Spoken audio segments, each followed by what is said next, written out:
Olá, bem-vindos à Liga. Eu e você aprendemos na escola que a escravidão é coisa de um passado distante, não é? Pois é, mas se eu te dissesse que enquanto você está assistindo televisão, mais de 12 milhões de pessoas são vítimas do trabalho escravo no mundo? O conceito é outro, mas as situações são as mesmas. Pessoas expostas ao trabalho degradante contra a vontade, sofrendo a todo instante intimidações físicas e psicológicas. No Brasil, lamentavelmente, o trabalho escravo é tão típico como arroz com feijão. No último ano, foram registradas 11 denúncias diárias, 80% delas relacionadas a atividades rurais, como pecuária, cana-de-açúcar, carvão, e 20% ao trabalho de nacionais e bolivianos nas grandes cidades. Apesar de ser uma das formas mais odiosas de exploração humana, pode estar na frente dos seus olhos. E basta você sair satisfeito da loja de uma importante marca de roupa para se tornar o último responsável nessa cadeia de injustiças. Hoje na Liga nós vamos conhecer essa realidade que dói no nosso orgulho. Entender por que a escravidão de hoje é mais lucrativa que do Brasil colonial e império.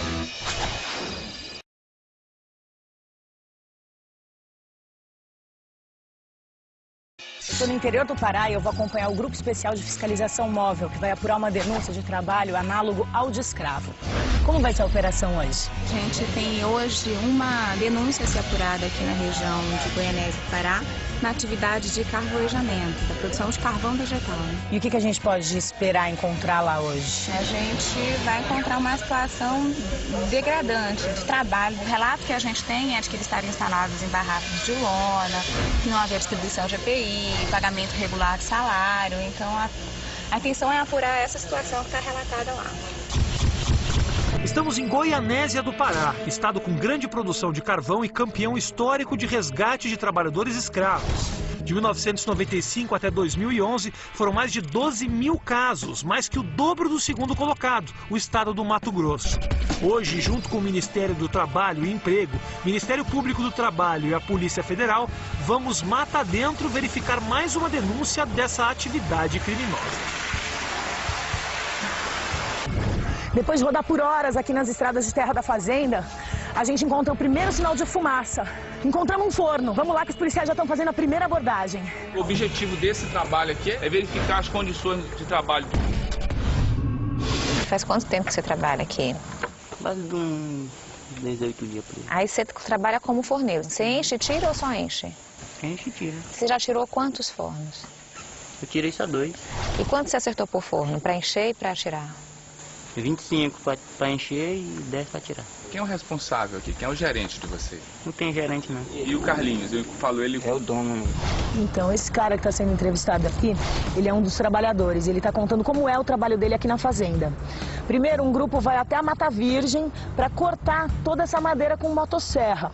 Aí eles pegam todas essas madeiras, essas toras pesadíssimas, colocam dentro de um caminhão e transportam até aqui.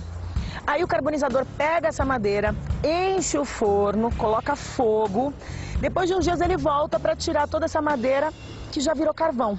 E equipamento de proteção, eles dão para vocês trabalharem? A gente compra. E o dinheiro era seu ou ele que deu para comprar, o Carlinhos? Não, ele dá mais quando for no dia do acerto de desconto. E você trabalha com luva? Você não comprou luva? Máscara? Não, tem. Também não. E onde é que o senhor dorme? A rede é de vocês mesmo ou foi o Carlinhos que deu? A minha mesmo. O senhor dorme aqui junto com quem?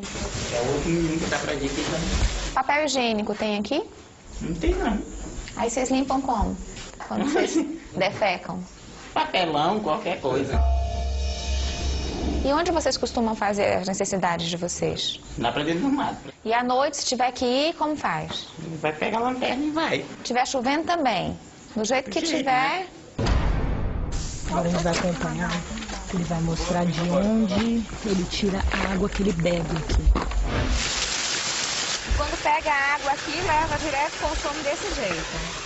É? Eles não fervem a água, nada disso. Essa água aqui é a água que eles bebem, que eles tomam banho, que eles cozinham. Na verdade, não é a condição ideal. Essa água não tem nenhum tipo de análise. A gente nem sabe se é potável, na verdade. Essa água dali é essa água daqui, ó. Não dá, né?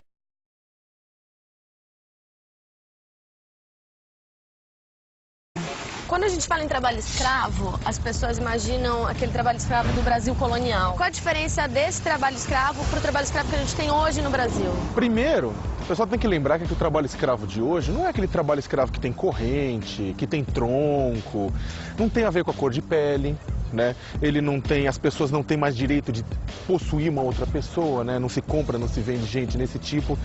O trabalho escravo de hoje ele tem muito a ver com a dignidade da pessoa. É quando a gente transforma trabalhadores em objetos de trabalho. O escravo moderno não está mais preso por correntes. De acordo com o artigo 149 do Código Penal, outras coisas o prendem, como uma dívida com o patrão que ele nunca consegue pagar, o recolhimento de seus documentos ou até mesmo ter que pedir a permissão para ir a qualquer lugar.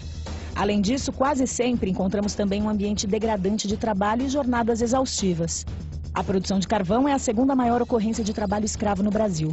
E a maior parte não vai para o churrasco do final de semana, e sim para a constituição do aço. E assim, o ônibus que você pega todos os dias, por exemplo, pode ter sido feito com um material produzido pelos trabalhadores de Goianésia.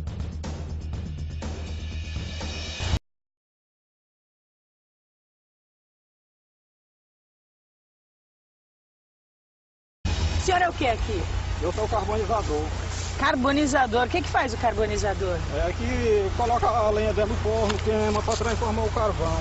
Você que queima mesmo, né? Isso. Você usa alguma ferramenta? A ferramenta que nós usamos é essa aqui, de proteção nenhuma. Máscara não? Não. Você respira aquela fumaça toda? É a placa que respira aí tudo, tem que respirar, né? Faz tempo que o senhor trabalha com isso? Dona tem 6 anos. Agora ele vai abrir o forno pra gente. O senhor que lacra mesmo com esse tijolo? É, senhora, aí você faz a porta aqui, né? Aí passa o barro. O cheiro já é bem forte. Quanto tempo ficou queimando aí? Ele passa de 4 até 5 dias, porque tá no inverno, né? Quando tá no verão, 3 dias e meio. Trabalho duro, hein?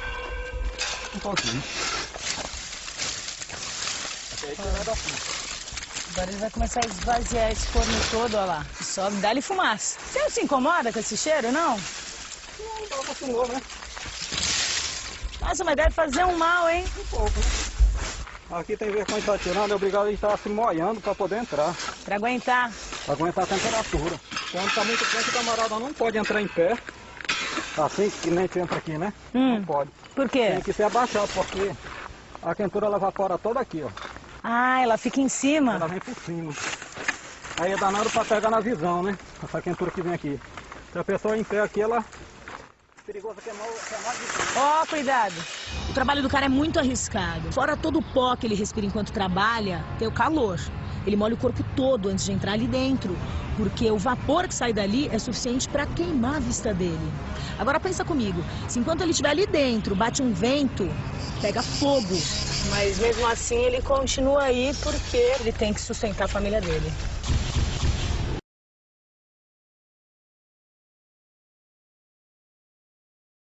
Quais são os tipos mais comuns de trabalho escravo? Você pode ter trabalho escravo urbano e trabalho escravo rural. Trabalho escravo rural no Brasil, você tem trabalho escravo na produção de gado bovino, produção de carvão, que é matéria-prima para o ferro gusa e de lá para o aço. Trabalho escravo na soja, no algodão, no café, nas frutas, na produção de pasto, na retirada de madeira. Agora, você também tem trabalho escravo urbano na construção civil, né, em pequenas tecelagens, oficinas de costura que produzem para grandes magazines. E você tem trabalho escravo para exploração sexual e trabalho escravo para exploração econômica. Para exploração econômica, esses casos que eu dei são exemplos.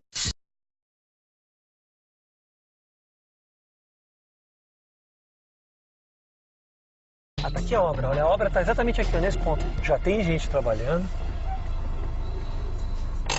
Ó, já chegou a polícia descer. Vamos descer, vem. Desce. E já tem policial lá dentro conversando. A empreiteira Irmãos Moura contratou para essa obra cerca de 40 homens, trazidos de Pernambuco, para trabalhar na construção de uma escola estadual na cidade de Hortolândia, interior de São Paulo. A promessa era de um trabalho com registro em carteira, com moradia e alimentação inclusos. O sonho de todos eles, mas que rapidamente se transformou em um pesadelo. Eu cheguei aqui no dia 10 de janeiro. O pagamento de nós foi Sábado. Sábado. Quanto deu? Eles me pagaram, deu R$365. Quanto que prometeram por mês pra você lá na época que chamaram? 830, tá ali na minha carteira, livre de tudo. Material, passagem, isso tudo é descontado de vocês? Alimentação. Alimentação. Tudo descontado, tudo. Se eu for pegar uma bota, eu tenho que assinar papel. O que houve com você, cara? Eu caí do andaime.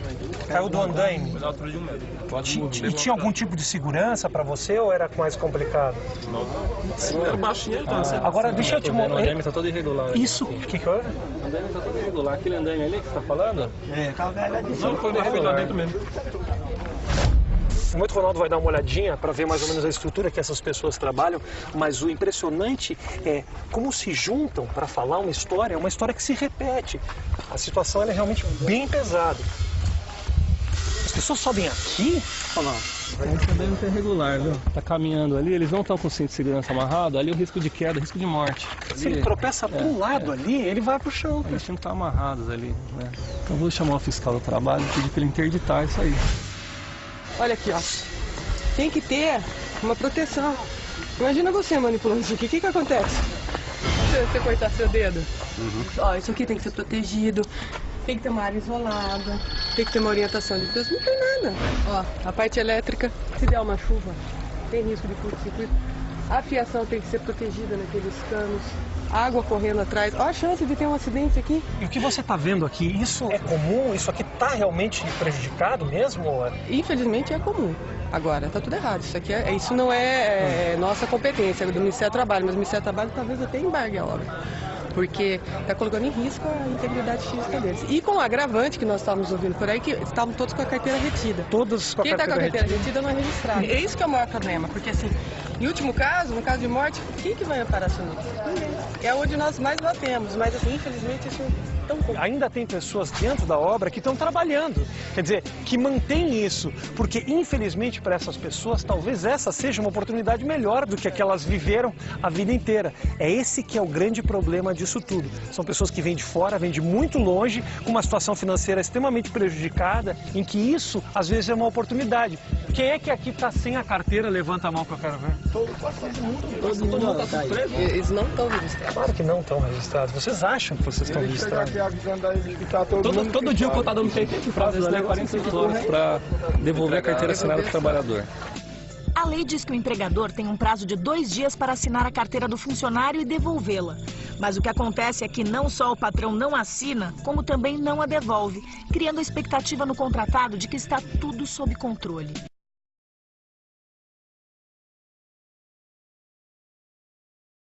Tudo bom, querido? Você é o? Aldemir. Robson. O Luiz. Tudo bom com vocês, gente? Eu quero saber de onde é que vocês são, os três. Eu e ele somos de Arco Verde, Pernambuco. Pernambuco. Você é? Garanhuns, Pernambuco. Claudemir, Robson e Luiz fizeram o que poucos se atrevem a fazer. Denunciaram a empreiteira Irmãos Moura, que os contratou em condições nada honestas. Agora me conta lá, tem muita placa mandando trabalho para São Paulo? Na rádio? O que dizia o anúncio da rádio? Pedreiro, R$990, livre de comida, de dormida, livre de tudo. E como é que é? Tem uma pessoa que vocês entram em contato, é uma empresa, como é que é? É uma pessoa. Conversou com a gente que era bom, coisa e tal.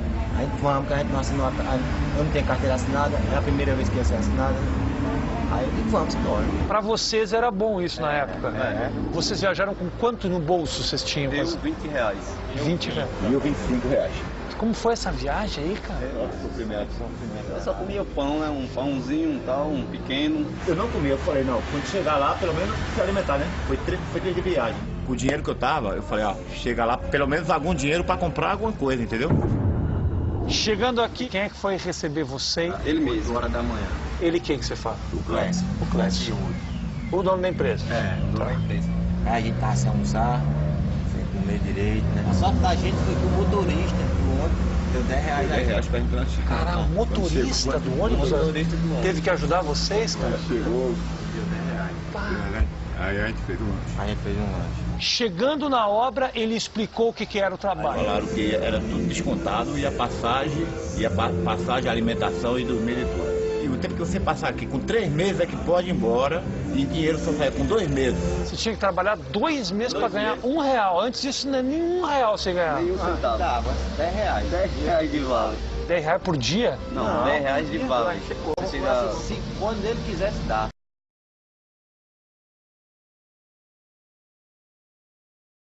Como uma pessoa livre se torna escravo? Na maior parte das vezes, um gato, que é um contratador de mão de obra a serviço do fazendeiro, a serviço do carvoeiro, a serviço do dono da oficina de costura, vai até o local onde esse trabalhador mora, faz um monte de promessas, na maior parte das vezes promessas fraudulentas, enganosas, né? E aí, chegando no local de trabalho, ele vê que a realidade é bem diferente. E o pior, o trabalhador ele fica um mês lá no serviço, no final de um mês ou de mais tempo ele fala, olha, eu quero meu salário para poder mandar para minha família. E aí o gato fala, desculpa, vai ficar trabalhando aí, você não vai ter dinheiro, coisa nenhuma.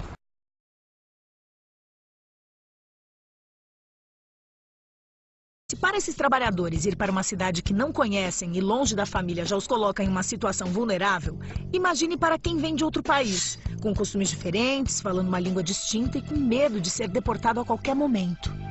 Essa é a situação de cerca de 200 mil bolivianos que vieram ao Brasil fugindo da miserável realidade da Bolívia, o país mais pobre da América do Sul, onde 2 em cada 5 habitantes vivem em condições de extrema pobreza e o salário não chega em R$170.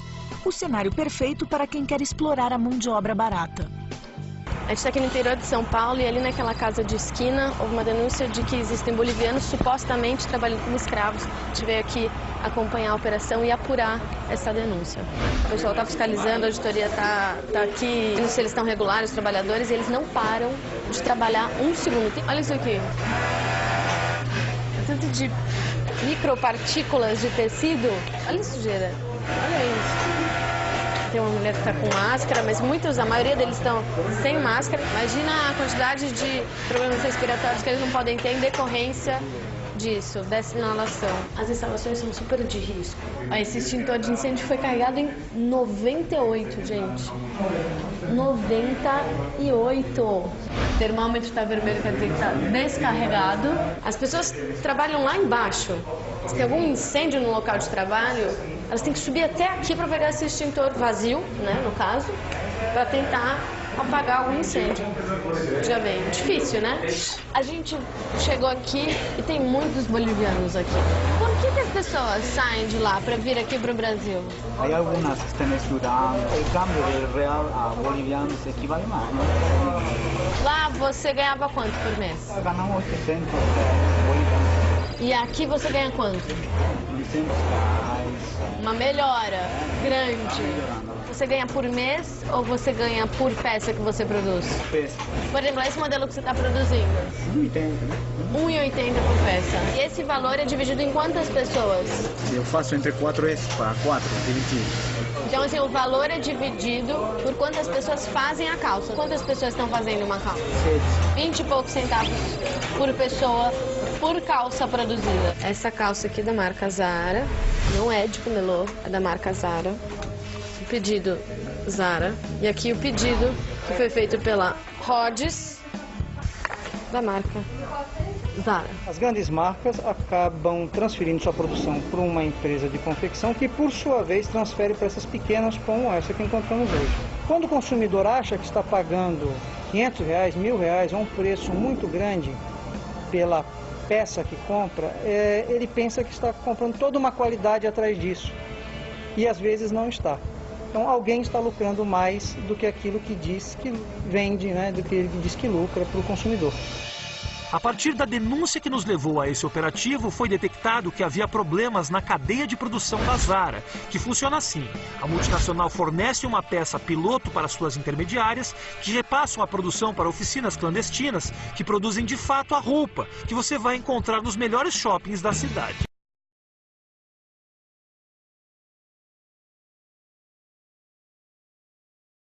O que são esses lacres aqui, ó?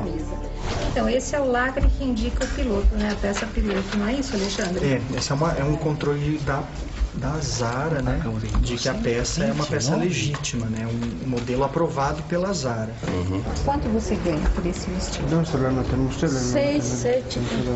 Esse é um vestido que você chega lá nas araras da Zara e é vendido por muito mais do que R$7, não é isso? Quanto mais ou menos? R$150. Por aí.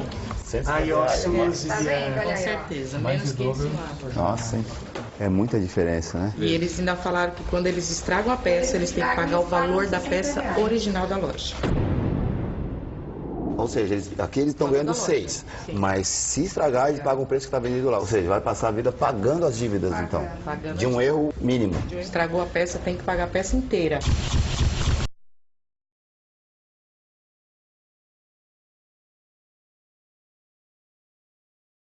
Quanto tempo você está aqui? 3 anos. Quantas horas de trabalho? É de 7 horas da manhã até horas 8 ou 9 horas. Quanto você ganha por peça? R$2. Você não acha que para você ganhar essa grana que você ganha, trabalhar como você trabalha, morar nesse lugar que você mora, não tem nenhum desconto, você poderia ter um chuveiro quente? Dono que sabe, né? Porque vocês têm que ter chuveiro quente. quando eu quero comprar um chuveiro, não pode colocar. Por quê? Porque vai gastar energia desse, né? Mas se você é um funcionário que trabalha 14 horas por dia, você acha isso certo? Você acha isso justo? É, sim, justo. Tudo que você tem que fazer aqui, você tem que pedir autorização para o dono? É isso? Sem autorização não tem condições? Não pode, não tem condições para fazer alguma coisa. Sem autorização. Se quiser passear no final de semana, tem que pedir autorização. Eu vou sair a passear para um filho. Tá bem. E tem que dizer a hora que vai voltar. Tem que dizer o que vai fazer também.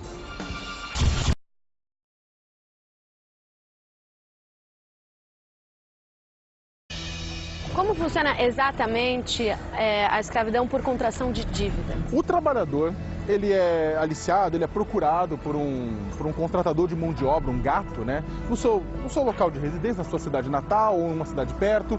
Esse gato promete para ele mundos e fundos, promete bom salário, bom alojamento, comida decente.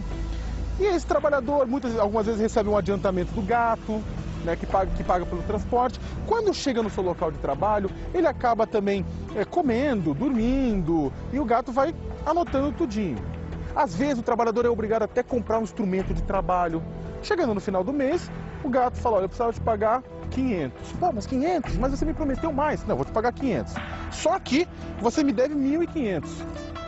Então você tem que ficar trabalhando para me pagar, né? Afinal de contas, você é ou não é um homem de honra? E aí o trabalhador fica naquela condição, endividado, preso a uma dívida, sendo obrigado a continuar trabalhando.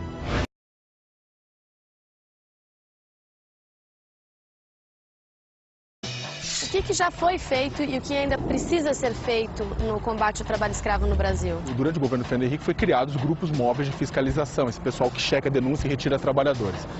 O governo Lula melhorou o sistema de combate ao trabalho escravo, ou seja, é uma política de Estado, não é uma política de governo, é uma política que perpassou 2 governos diferentes, agora já está num 3º governo. Mais de 40 mil pessoas foram libertadas, processos trabalhistas foram gerados, alguns processos criminais também, evoluiu-se no combate ao trabalho escravo pelo viés econômico, né? A gente conseguiu evoluir na questão do combate à impunidade, no combate da ganância. Agora, tem que combater a causa. E uma das causas principais é exatamente essa falta de oportunidades que as pessoas, que empurra pessoas para irem trabalhar em lugares distantes e muitas vezes incertos. O sistema de combate ao trabalho escravo está tentando aprovar há muitos anos uma proposta no Congresso Nacional, carinhosamente chamada de PEC do trabalho escravo, que prevê, é uma ideia genial. Quem usou trabalho escravo num imóvel, seja ele rural ou urbano, vai perder esse imóvel e esse imóvel vai ser destinado a trabalhadores para garantir a dignidade deles. A gente está tentando aprovar essa lei há muito tempo, essa emenda constitucional há muito tempo. Já foi aprovada em 2 turnos no Senado, primeiro turno na Câmara, mas está parada, principalmente por ação de parlamentares que não querem ver o trabalho escravo erradicado do Brasil.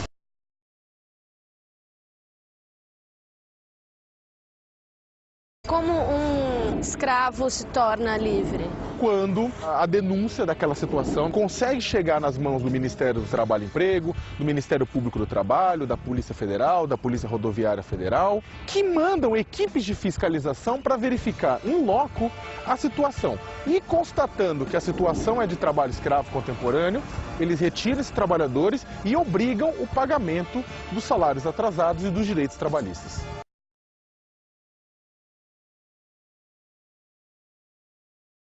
Muitas vezes a denúncia não acontece, né? Porque os trabalhadores escravos, eles sentem medo. Isso acontece com muita frequência, né? Acontece sim, e até anterior até. Muitos trabalhadores não sabem que aquilo é trabalho escravo. Se por um lado você mudou bastante a forma de escravizar alguém, é diferente daquele trabalho escravo antigo, né? Você ainda tem pressão psicológica, violência física, segurando a ordem nesses locais de trabalho. Então tem muito trabalhador que é espancado, tem muito trabalhador que sofre tortura psicológica ou física, tem muito trabalhador que inclusive já foi morto, casos de trabalhadores que são marcados com ferro quente de marcar gado. Então muitos deles têm medo realmente de denunciar. Agora, aqueles que conseguem vencer o medo e levar a informação até um órgão público, né, conseguem salvar não apenas a si mesmos, como também seus companheiros.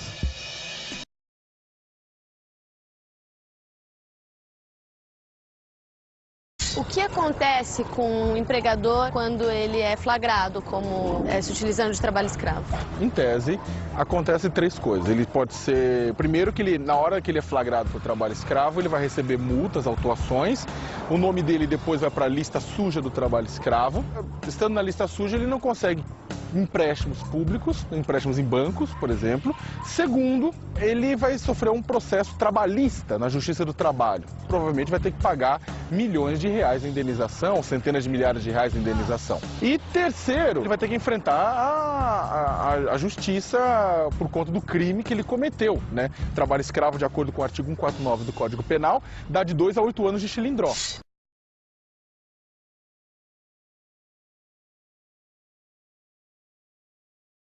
O pessoal que tá voltando para casa tá aqui, hein?